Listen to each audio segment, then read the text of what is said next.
வீட்டிலே எப்படி இட்லி பொடி ஈஸியாக செய்யலாங்கிறத இப்போ பார்க்கலாம்.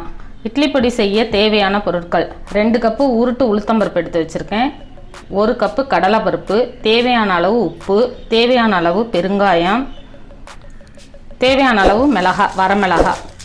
இது உங்களுக்கு காரத்துக்கு ஏற்ப எடுத்து வச்சுக்கலாம். நீங்கள் வாங்க இப்போ இட்லி பொடி எப்படி செய்யலாங்கிறத பார்க்கலாம். அடுப்பை பற்ற வச்சு ஒரு கடாயை போட்டாச்சு. அதில் எடுத்து வச்சுக்க உளுத்தம்பருப்பை போட்டுடலாம். இதுக்கு எண்ணெயெல்லாம் போட்டு வறுக்கக்கூடாது. வெறும் இருப்பு சட்டியில் இந்த மாதிரி வறுத்துக்கணும், செவக்க வறுத்துக்கணும்.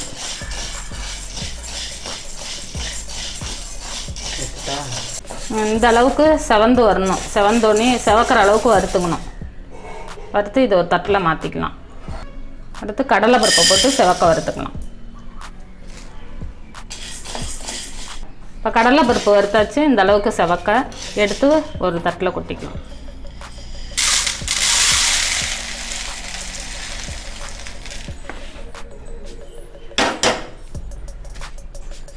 மிளகாயை போட்டுக்கலாம். சும்மா லைட்டாக சூடு ஏற்றினா போதும். காரத்துக்கு தேவையான அளவு நீங்கள் மிளகாய் போட்டுக்கலாம்.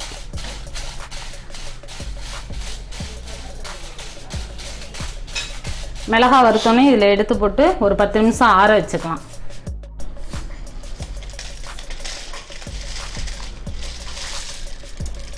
இது 3ஐயும் 10 நிமிஷம் ஆற வச்சுக்கலாம். இப்போ இது ஆறிடுச்சு. இதை மிக்ஸி ஜாரில் போட்டு பொடி பண்ணிக்கலாம். தேவையான அளவு பெருங்காய பொடி சேர்த்துக்கலாம். உப்பு தேவையான அளவு.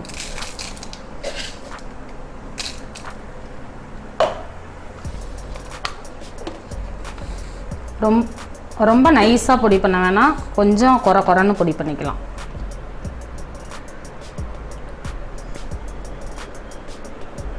இந்த அளவுக்கு கொஞ்சம் நரன்னு அரைச்சா போதும், எடுத்துடலாம். இட்லி பொடி ரெடி ஆயிடுச்சு. இதை நம்ம வீட்டிலேயே செய்யலாம். இதில் கருவேப்பிலை வேணால் வறுத்து போட்டுக்கலாம்.